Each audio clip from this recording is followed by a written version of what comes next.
చెన్నైలోని చపాక్ వేదికగా CSK, RCB జట్ల మధ్య జరిగిన మ్యాచ్లో బెంగళూరు జట్టు ఏకంగా 50 పరుగుల తేడాతో చెన్నైపై విజయం సాధించి అదరగొట్టింది.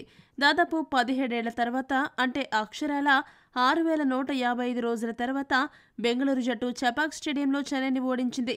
ఈ గెలుపుతో ఆర్సీబీ శిబిరంలో ఒక్కసారిగా సంబరాలు అంబరాన్ని తాకాయి.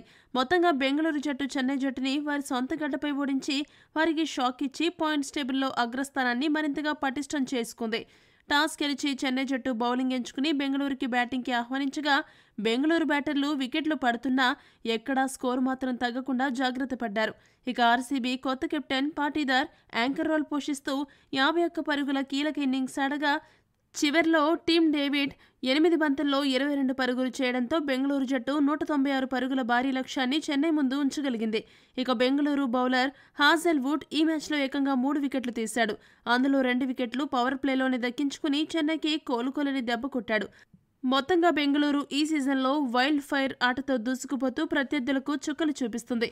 ఇక ఈ మ్యాచ్ అనంతరం చెన్నై కెప్టెన్ రుతురాజ్ ఈ ఓటమిపై మాట్లాడుతూ ఏమన్నాడంటే, ఈ రోజు మా ఆట నిజానికి ఆశించిన రీతిలో లేదు. మొదట బౌలింగ్ ఎంచుకోవడం సరైన నిర్ణయమే అని నేను నమ్ముతున్నాను. అయితే ఈ రోజు మా ప్లాన్ అమలు చేయడంలో మేము ఫెయిల్ అయ్యాము. ముఖ్యంగా బెంగళూరు బ్యాటింగ్ సమయంలో మేము కొన్ని క్యాచ్లను జారవిడిచాము. ఫీల్డింగ్లో లోపాలు కూడా జరిగాయి. అవి ఎంత కాస్ట్లీగా మారాయో ఈ ఫలితం ద్వారా మనం చూడొచ్చు. వారికి ఒక 20 పరుగులు అదనంగా సమర్పించుకున్నాం. అదే మాపై అనవసర ఒత్తిడిని పెంచింది. ఇక ఈరోజు బెంగళూరు జట్టు కూడా చాలా బాగా బౌలింగ్ చేసి మమ్మల్ని ఇబ్బందికి గురిచేసింది. పవర్ ప్లేలోనే మేము 3 వికెట్లు కోల్పోవడంతో పరిస్థితులు క్లిష్టంగా మారాయి. మేము భాగస్వామ్యాలు నిర్మించడంలో కూడా ఫెయిల్ అయ్యాము. ఇలాంటి సమయాల్లో ఎవరో ఒకరు బాధ్యత తీసుకుని చివరి వరకు క్రీజులో నిలబడితేనే మ్యాచ్లు గెలవగలం. అది ఈరోజు మా నుండి జరగలేదు. మొత్తంగా చూసుకుంటే ఈరోజు మాకంటే బెంగళూరు జట్టు చాలా మెరుగైన క్రికెట్ ఆడింది. ఈ మ్యాచ్ గెలుపుకి వారు తప్పక అర్హులు.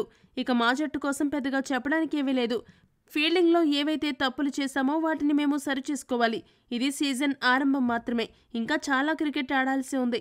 కాబట్టి టెన్షన్ పడడానికి ఏమీ లేదని రుతురాజ్ ముగించాడు. ఈ వీడియో కనుక మీకు నచ్చినట్టయితే లైక్, షేర్, కామెంట్ చేయండి.